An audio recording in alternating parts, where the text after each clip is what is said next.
My wife, Emily, abandoned me, leaving behind a letter explaining her reasons. Despite years of searching, I couldn't find her or our child. Now she's back, begging for reconciliation. Before she left, Emily had been acting strange for months, working overtime a lot and always on her phone. Then, out of the blue, I came home from work to an empty house, no wife, no kid, no belongings, not even our emergency cash. I found a note from her, saying she was leaving me for someone else, someone I knew, but she wouldn't reveal who. The pain I felt that night was indescribable. I drank heavily, trying to numb the anguish.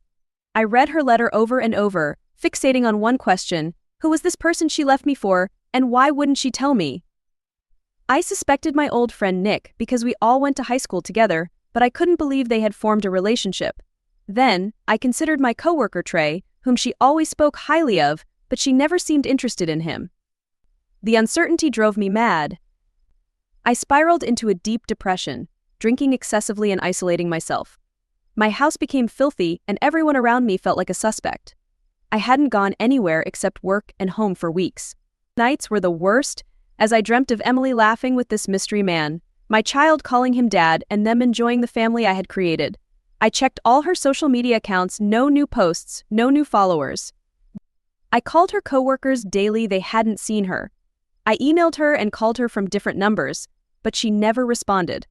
Desperate, I searched public court records for any changes involving her name but found nothing.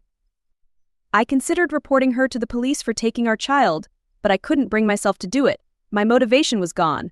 My bed became my solace, the indentation growing deeper as I spent hours lying there. I lost my family, my friends, and my will to live. I even thought about hiring a private investigator but saw no point. In my darkest moment, I called my brother Isaac. Talking to him, I realized I wanted to live because if I didn't, I wouldn't have reached out to him. Isaac encouraged me to see a therapist. The next morning, I found a therapist specializing in family-induced trauma, Mrs. Smith. I spent 2 years in therapy, learning to navigate life without Emily and my child. My pain and insecurity turned into rage and resentment. I channeled this anger into working out, going to the gym 7 times a week, and eating healthier. These changes, along with therapy, improved my mental and physical health. I became fit and felt good about myself again. One day, I found a letter from Emily amidst a pile of junk mail. My heart raced as I opened it. She wrote that leaving me was the biggest regret of her life. The man she left me for had been abusive, and she realized that no one could compare to me. She begged for my forgiveness and asked to talk in person. She didn't mention our child's well-being, which infuriated me. I considered driving to the return address to see them, but I knew I had to be cautious if I wanted to see my child again. Instead, I sent a letter agreeing to meet at a local coffee shop. When we met, Emily dressed up, trying to remind me of our good times together. She apologized and said she wanted our family back. She revealed the man she left me for was my brother Isaac, the same person who had helped me through my darkest times. I felt my blood boiling, but managed to stay calm for the sake of my child. I asked where our child was, and she promised I could see them soon. I told Emily I wasn't interested in getting back together but wanted to share custody of our child. She erupted in anger, knocking over my coffee and accusing me of throwing away everything we had. Her reaction confirmed that reconciliation wasn't an option. I focused on what mattered most: my child. After the meeting, I contacted my lawyer to start the legal process for custody arrangements. My priority was ensuring my child's well-being and maintaining my own mental health.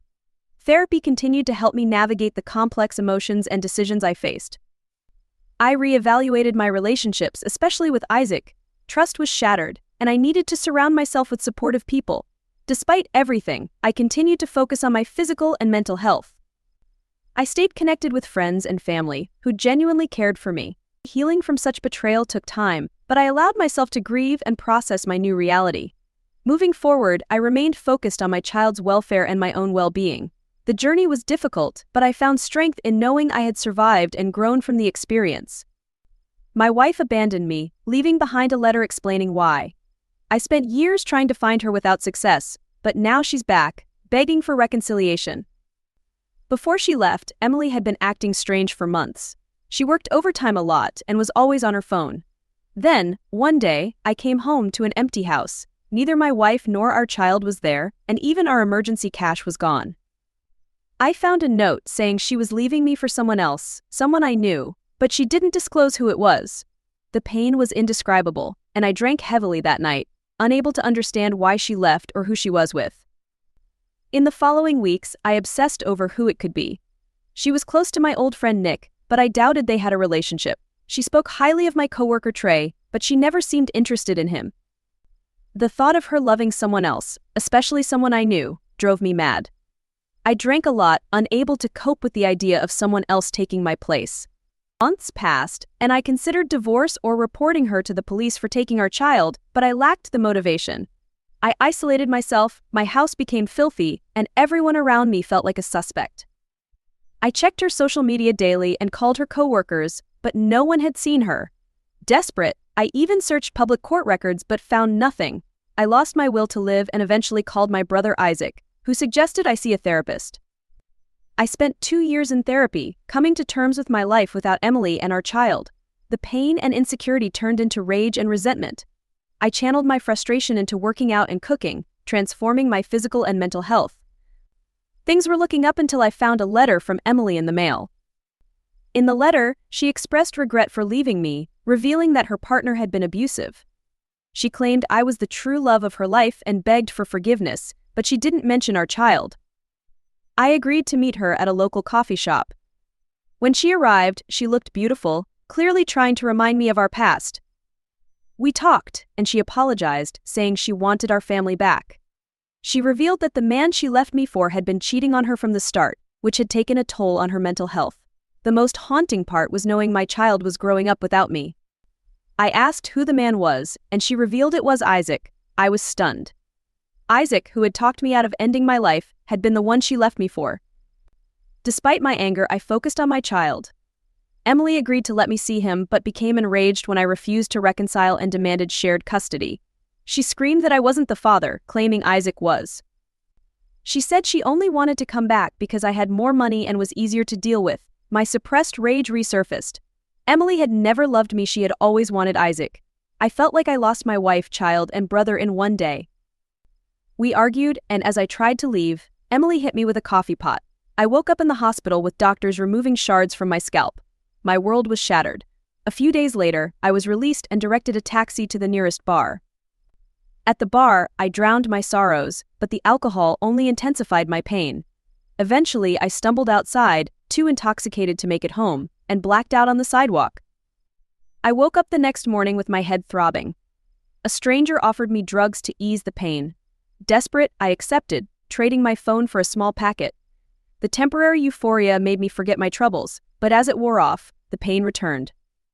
I withdrew $500 from an ATM to buy more, and this cycle of addiction began. My savings dwindled, and I lost my job. Desperate, I sold my house and moved into a small apartment, but soon, I was homeless. I turned to stronger and cheaper drugs, spiraling deeper into addiction. One night, after a bad binge, I felt nauseous and struggled to breathe. Everything went dark. I woke up in a hospital bed with my mother by my side. Someone had informed her of my condition, and she demanded I enter rehab. Now, I'm here in rehab, trying to salvage what's left of my life. The road to recovery is long and difficult, but I'm determined to rebuild myself from the ashes of my past. My focus is on healing and finding a way to move forward, one day at a time.